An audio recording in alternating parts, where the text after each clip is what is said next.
You're listening to Style as Identity. Yes, we're your hosts. I'm Frankie Ikwuazom. And I'm Lola Catero.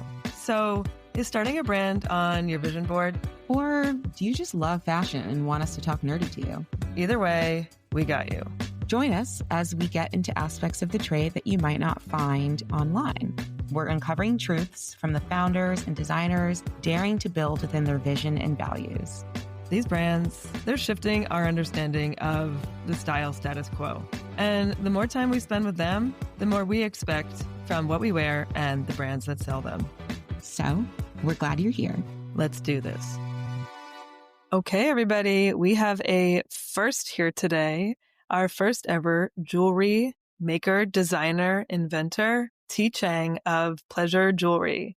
And the reason we have made this foray into jewelry is because Ti has done something that nobody else has done, has merged the world of pleasure with jewelry and has bagged a bunch of patents along the way, and we want to hear more.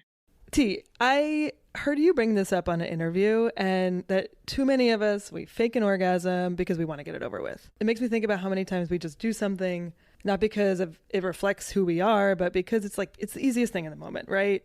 On Style as Identity, we talk a lot about clothes. And I know I can relate to just putting something on because time is ticking faster than I am, which is why we're so obsessed with founders like you, because you're helping us not settle, not do just the easiest thing, not just fake an orgasm to get it over with. At Crave, you're not only making it more accessible for me to choose myself through your inventions, Pleasure Jewelry, but by granting us this permission to choose ourselves. These products like the Vesper and the tease ring, their existence, they grant us this permission and to have ourselves be that easy choice. And it kind of makes faking harder to do. So what I want to open with is, when did you first have the idea of Crave, and when did you give yourself permission to follow that idea and really commit to it? The idea of Pleasure Jewelry came long before Crave, actually. It's very little known, but I bootstrapped a company in 2008, just me by myself, and I had this idea for Pleasure Jewelry, and in 2010 I sold it to Crave. So it was like going from one startup to another. And so Pleasure Jewelry has really developed over time, and it came about because I simply wanted pleasure products that did not give me the ick. I mean, I'm a bougie bitch. I mean, just look at me, She's bougie. She's bougie. In good company. And for me, it was just so baffling that, like you said, as women, we've had to make do with, and I think we're very good at it because, we live in a world that's really not designed for us. My background, I'm an industrial designer, and I worked in many places where it was like kind of lifting the veil on what's behind the scenes of how so many things in our environment, the things we use, mostly they came from groups of and teams and boardrooms of men. And it's not a surprise that so many things don't work for us, and we've had to adapt ourselves to the environment. So I did not want to make do anymore. Yes. And I love that you said lifting the veil, because something that you talk about a lot is the fact that people don't talk about this. They don't talk about pleasure. It's not, we don't wear it on the outside. It's something that happens on the inside, behind closed doors. And that actually does impact why a lot of people feel the need to fake it, because we don't talk about it. We don't realize, you're doing this too. And so as you were creating this category, or as you were thinking through what you needed, I want to take a step back and think about when you're solving a problem that you experience so acutely, and you might know others do too, or you might guess they do, how do you determine that the solution doesn't exist in the way that you need it to? And how do you decide what you want to offer and how it's going to be different from what might already exist? Talk us through how do you do that in your mind, do that due diligence, and then know nope, this is something that needs to be made and I need to be the one to do it. So in 2008, I was living in Boston at the time, and the way I did my research, and by the way, in 2008, I was kind of like this semi not really employed, designer. I mean, it was 2008. 2008, exactly. I was a manager at Abercrombie. I'm sorry. You gotta get a paycheck, right? Right, exactly. And I think there's just this feeling in the air that I just felt like I had nothing to lose. And so that was kind of like my first personal like drive that made me explore this idea of much more beautiful and enjoyable pleasure products. And I did my research, like online, for example. I definitely Googled the shit out of everything. I literally found nothing. Like nothing spoke to me. I first went to the stores and I visited many. At the time it was in Boston, so it was like Boylston Street, and oh my God, there was nothing. It was just beyond appalling. It just was very unimaginative anatomical parts that I just thought it was really, really lazy. And I felt like I could do better. So I did. I'll never forget going downtown to Babeland and all my friends were like, oh my God, the rabbit. And it's like, what about it? We just didn't know. There was nothing. There was nothing that actually served us, but we were told we were supposed to covet this thing. I know, it's also so interesting to like it's almost like a reverse anatomical experience, because you're like, this isn't what I naturally need, but I'm seeing it and it's what's available, so I'm sure I'm gonna make it work, which is just like not the way. Wait, you mean you didn't want like a neon pink like mammal that's like gyrating, like it's gonna like mix up your innards, like that wasn't what you wanted? Or like a neon green dolphin, like really insane. I know, shocking. You know, these products exist from a place that just lacked imagination and lack of training, I think, because there is an approach to creating products that is like from like an inventor, like, hey, you know, I just have this idea. I think, you know, I want to see it in the world and I want to make it. But then when you're a trained designer like me, you know, I look at objects with a certain type of requirements and a certain kind of framework that enables the outcome hopefully to be a lot more considerate of like not just the object, the material, the functionality, but also the emotional aspect and how people use it. The end user. So I think a lot of the traditional toys have been very focused on what I think men think women want. And it's just from a very basic point of view, you know, it works for some people. That's great. You know, that's awesome. But I wasn't interested in creating something that was like a Me Too product. Like if I'm going to work on something, it needs to have a reason to exist. And so for me, I wanted to see something else that I just wasn't seeing out there. Yeah. You created this thing. It wasn't a Me Too. It was a net new thing, never existed before. It has a new category called pleasure jewelry. And I love a category invention because there's this friction here.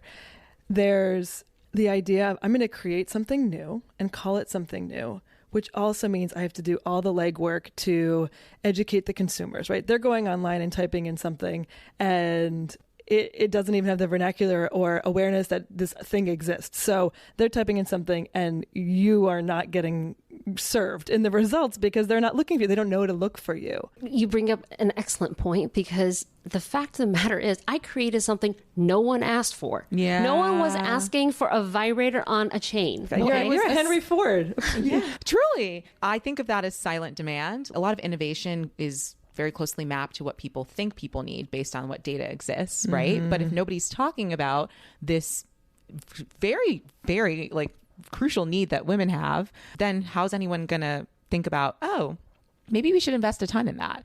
I love that you were like, yeah, it doesn't exist. No one's technically asking for it, but they might still need it. When I look back at how I was designing, because, okay, so I've worked in corporate America, like I worked for Fortune 500 companies. And when I started designing, it was the traditional adage of form follows function. It was, I'm sure, you know, both heard of it. It's just something that all industrial designers embrace. It's like, oh, this is the right way to design. And as I look back at that time in 2008, because maybe, you know, the world was in chaos and I was forced to kind of look within myself. And I just attached myself to this idea that I wanted something that made me feel beautiful. I didn't want something that like brought the embarrassment or the shame, like to even further it on top of what was already happening in society and culturally when it comes to this genre of like topics, you know, like, so I focused on creating something that I felt was beautiful. And in looking back, I realized that is actually how I tend to design, because that emotional connection is something that, because we live in a patriarchy, anything that's soft or that can't be measured is often dismissed. And that is, I think, a terrible thing, because like you said, no one asked for this. But if you make it with care and with reverence, people can feel that. And that is what makes them want it. That is what creates that desire. I have to say also, my products, I think it's not for everyone. And I think successful products don't have to be for everyone, but it has to speak to the people that feel the same. So it's okay if someone looks at this like, oh, I don't want it. Okay, that's cool. That's fine, And I think the beauty of this product is that it can work both ways. You can take off the chain if you don't want to wear it at home. You don't want to wear it, you can leave it at home, or you can wear it out. You can, just wear your pleasure. And both ways are totally valid. My job as a designer is to put something out there that did not exist before. You're paying attention to the emotional aspects of what the product does for people, but you're not designing in whimsy and saying, oh, I want this, or, it still has a very structured analytical approach to solving those needs, to achieving those emotions in other people. And so there is still a sophisticated diligence with bringing these products to market, but it's looking at different signals from the user and saying, these are the ones that I want to pay attention to and create to achieve those. We see that, okay, there's clearly a resonance. Like I myself put some of these products out there, and they were in Babeland. Good Vibrations gave me my very first PO, and I was in these places. I was in Kiki de Montparnasse. I immediately proved that there was some demand out there. Mm-hmm. And so once I joined with Crave, we had to think about, okay, it's not just like, oh, T wants to do this, let's do this, okay? I mean, our approach is that, ideas can come from many places. It can come from me. It can come from the market, because you do listening. You find out there's a gap somewhere that maybe that we can fulfill that. It can come from many places, but we have an approach that is not dissimilar to what sophisticated consumer companies do, which is you have an idea, you prototype it, see how that resonates with people. You actually user test the prototypes, see if that goes anywhere, and from there you refine, you rinse and repeat. You definitely most often have to do another round of prototypes, and you keep doing that, or you just kill the thing, the idea. So we have that structure to kind of give us guide rails on like what we make, so that the chance of success can be greater. You mentioned that you have a small team now, so you've established a foothold in the space that you've created, and you've spoken about, even today, about like past and current product attempts within the pleasure category being primarily created by men for women. We've seen a similar pattern with lingerie and shapewear that is only now starting to shift, with brands like Fenty and Skims and Spanx. And so, for things that are so up close and personal to our bodies, to have them be created very far outside of them by maybe people who don't even share experiences means that we often find ourselves like paying people for products that don't even meet our unique needs. I think you actually said a lot of products are marketed to women, but not created by them or truly made for them, which I love that. And so, in your mind, what has been the process of having ownership and equity in the category that you've created? And what do you think is necessary to see a larger portion of the pie owned by people who look like the people who make up most of the customer base? Ultimately, at the end of the day, you have to make a great product. Okay, period. I think there are so many ideas out there that are so great, but ideas are a dime a dozen. Like the idea, you can ask AI now for ideas. It'll give you ideas, but what it can't give you is the idea that you feel most strongly about, okay, and that you can execute well. That is just an idea, but the 95% of the legwork is is in the details. Like, how is it made? What materials is it made of? Does it actually really functionally perform? And it's the rigor that goes into making a really great product. And I think oftentimes people just kind of like, hey, I have this idea and it should just happen. But there is a lot of rigor and just perseverance and conviction that has to happen on a human level and on a team level. Okay. Because I could not have gone this far without my team. I have a very strong team with very specific skill sets that help to make all of this happen. And that's one of the reasons why I sold my company to Crave, because when I went out on my own, when I started that first company, it was called Incognito, I realized very quickly there was a lot of things I was pretty terrible at, like Excel spreadsheets, doing P&Ls. Like, what the fuck? They don't teach you that in design school. And like, I never read a business book. Like, seriously, I've never read a business book. You just have to make a great product. You have to have some self, realization of what your strengths are and what you lack, and hire for those. And ultimately, I think if anyone who wants to make it as a brand, whatever you make, that really has to deliver, whether it's an experience or a product. What makes something successful, what makes you a brand, is that people are willing to pay you money for the thing that you put out there. And if enough people do that, you could have a company. If not, then maybe you just have a hobby. It's one thing to have a quality product, one of the major hurdles to bringing these to life, but also marketing, and especially emerging brands. I mean, you've been around for a beat now, but there's always that constant friction between how much time or energy or money to allocate towards marketing versus building the product and going into production. But you have a unique, distinct marketing hindrance called censorship. And I want to take a second on that for the audience and everyone listening. Where can't you market as a pleasure jewelry company, and how much of your go-to-market strategy has had to shift as a result of this hindrance?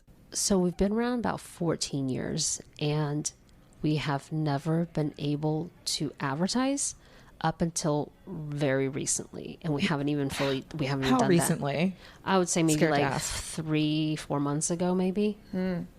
Whoa. Right.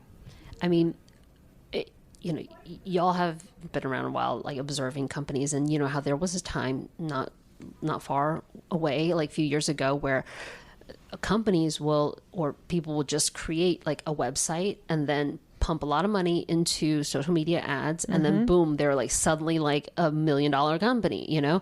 Those days are over, and we have never been able to participate in that. And right. We make something that is about, that is around the empowerment of women and sexuality.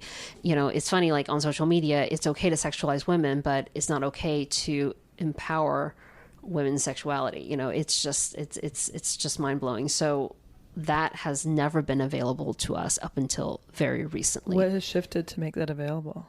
I honestly don't know. And the thing with social media is that the algo is just weird. I mean, to this day, like we did a post honoring the recent death of Dr. Ruth.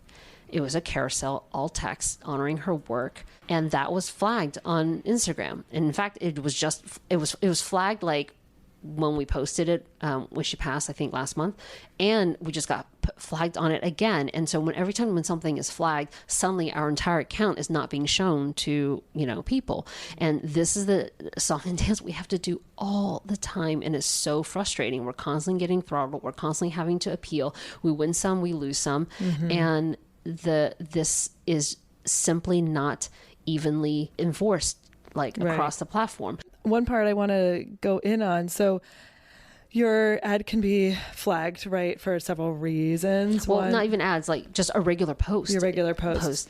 I mean, that can be people in your audience or bad actors reporting on it, and then Meta, whether the AI bots reviewing that or the human reviewing that, saying yes or no. So there's all of these ways that could go sideways for you.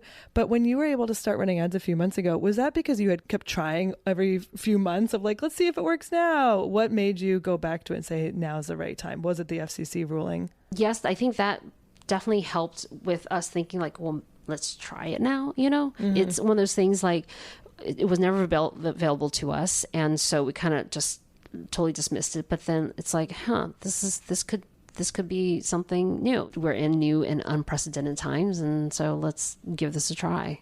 Your category that you've created kind of affords you a foot in multiple different purchasing destinations. So what we mean by that is your products are in Nordstrom, they've been on Amazon, Ulta, you've partnered with Saint Laurent. So like you're also showing up in places that are often allocated for luxury or jewelry and forms of expression that are external that we all recognize that don't come with the stigma. How do you think about those different purchasing destinations?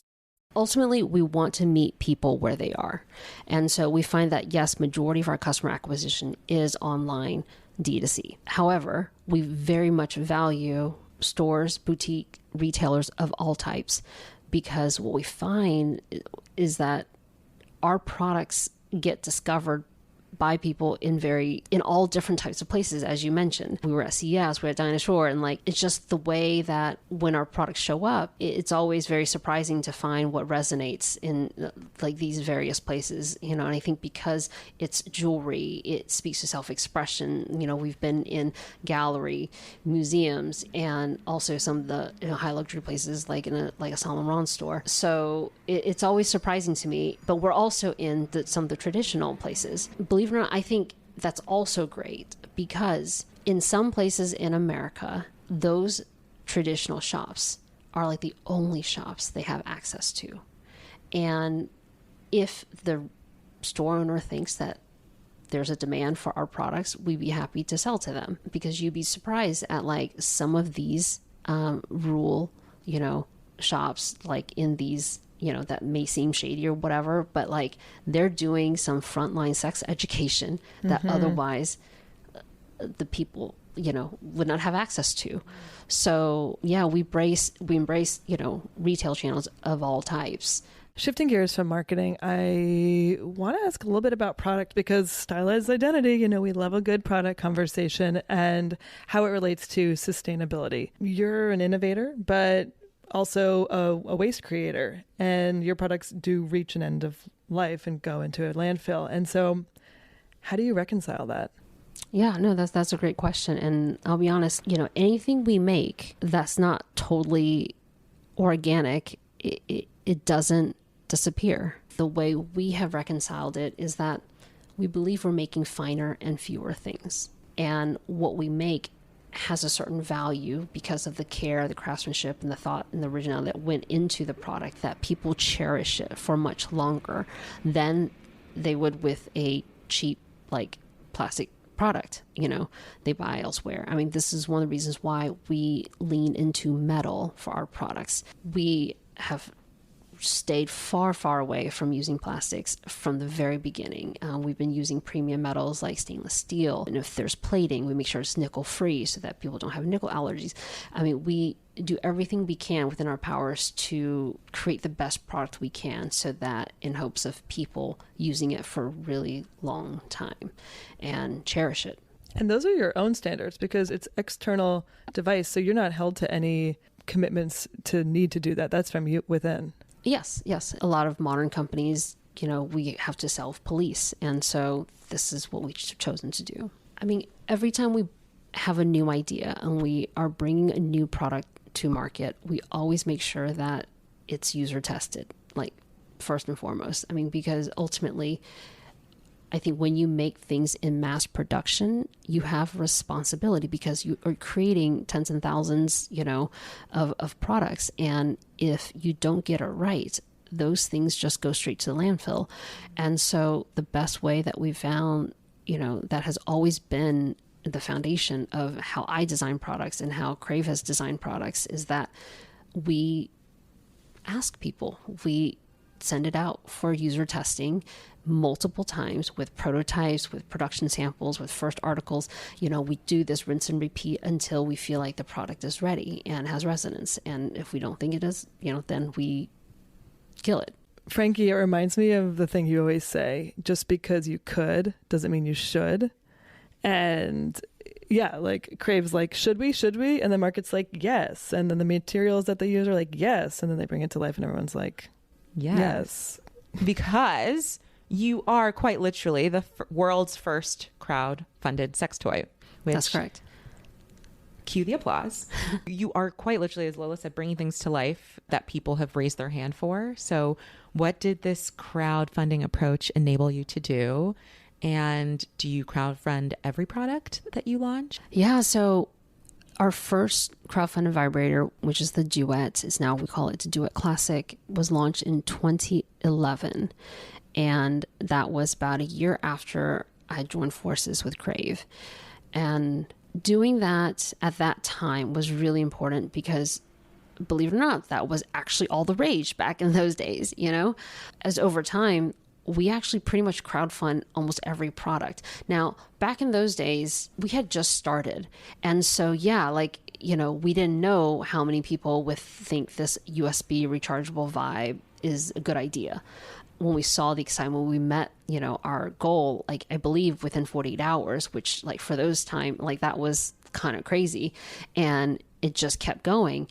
We were like, whoa, cool. There is something here. So since then, if we're making, you know, something that we think is quite interesting, we would put it on crowdfunding because that helps us to better understand like what the demand is and de-risks, you know, the inventory purchase, and just to kind of better understand like, oh, what are people saying and what they like or don't like about it, you know. So it's getting some early market validation in a way that is very helpful for us. You don't need to read a business book. You are a business book. No, I have a great team. I really I really have to go back again to my team.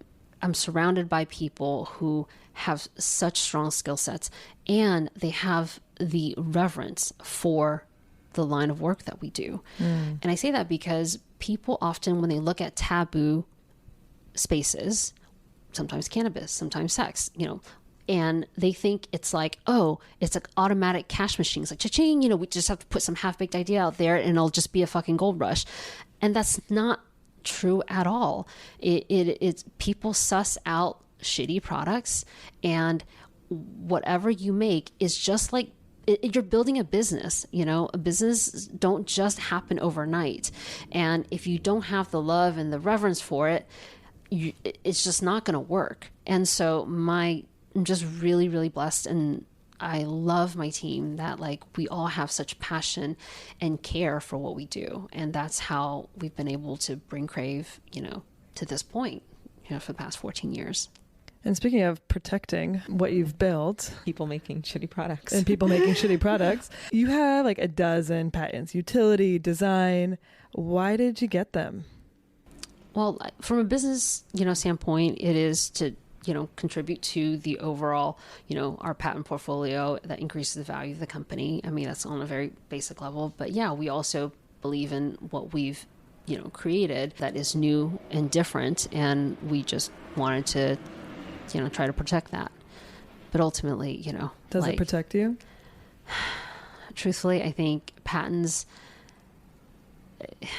I have very mixed feelings about patents, but Is it kind of like a raincoat with holes in it? It's like better than nothing, but you still got to do some work. That's a great way of, yes, the visual. Spot on target. Yes, absolutely. Yeah. What can we do about it? Because, I mean, there's dupe culture up the wazoo. So any advice for us as consumers? Like, why wouldn't we buy the dupe? Why would they go to you? How do we spot a dupe? Oh, my goodness. I mean, okay, so first of all, like, I know dupe culture is so alive and well. We see it on TikTok. We see it, people like proudly saying, hey, this dupe is great, blah, blah, blah. Dupes to me are much more harmful, I think, for original creators. And also I think very much so with consumers as well. And especially in certain verticals like skincare, electronics, companies that make dupes, they're just copying a certain look and feel.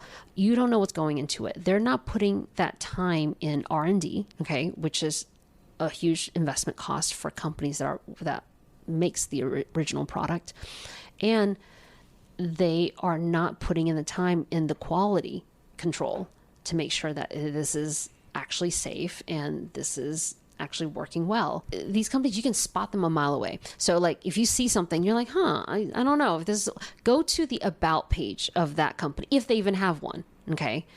That is also a huge flag. That all the time. Yeah, you don't know who's scroll behind down it. to that footer. Yeah, if it's just some generic AI blurb, that has no specific name, no specific founder, like that's, you have to be a little sus about that. Okay, so that is one of the red flags for me. If I can't figure out like who's actually behind this, how long have you been around, and if I look at, if I search for a certain term and I see all these others, then like, why don't you just buy it from the original company? I mean, like, you also have to ask yourself, is this experience important to me? Do I just want to buy the cheap thing multiple times, or do I just like want to buy a quality thing once?